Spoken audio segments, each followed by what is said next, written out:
BJP జాతీయ ఉపాధ్యక్షురాలు DK అరుణ మహబూబ్నగర్ లోక్సభ నియోజకవర్గం నుంచి నామినేషన్ను దాఖలు చేశారు.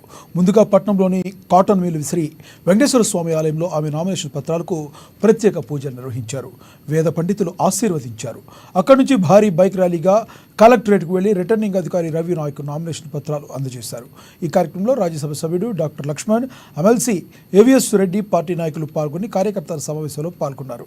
క్లాక్ టవర్ వరకు ర్యాలీగా నిర్వహించారు. ఎన్నికల్లో బీజేపీని గెలిపించాలని నేతలు కోరారు.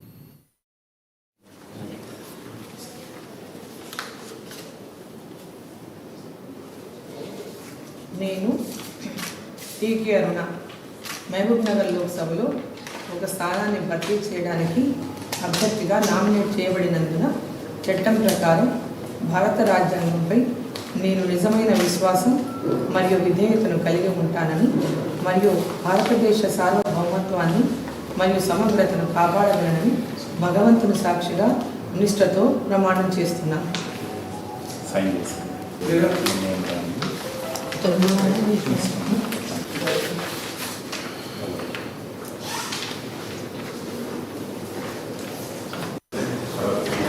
Sir sir sir sir sir కేంద్రంలో బీజేపీ ఎన్డీఏ ప్రభుత్వం రాబోతున్నది.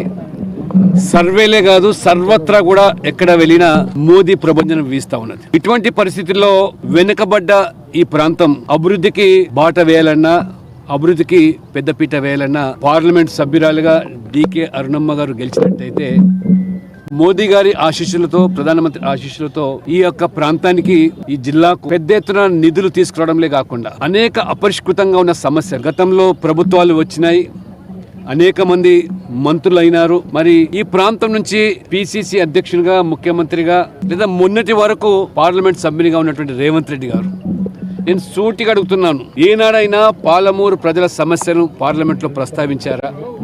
ఇవాళ పాలమూరులో మరి పాలమూరు రంగారెడ్డి ప్రాజెక్టు విషయంలో కానివ్వండి, లేదా నెట్టెంపాడు అనేక ప్రాజెక్టుల విషయంలో ఈ ప్రాంత ప్రజలు ఇంకా మరి వలస కూలీలుగా, వలస కార్మికుల కొనసాగేదానికి గతంలో కేసీఆర్ గారు దత్తత తీసుకుంటా అని చెప్పి దగా చేసినటువంటి కేసీఆర్ గారు అయితే ఈరోజు రేవంత్ రెడ్డి గారు 5 సంవత్సరాలు పార్లమెంట్ సభ్యులుగా ఉండి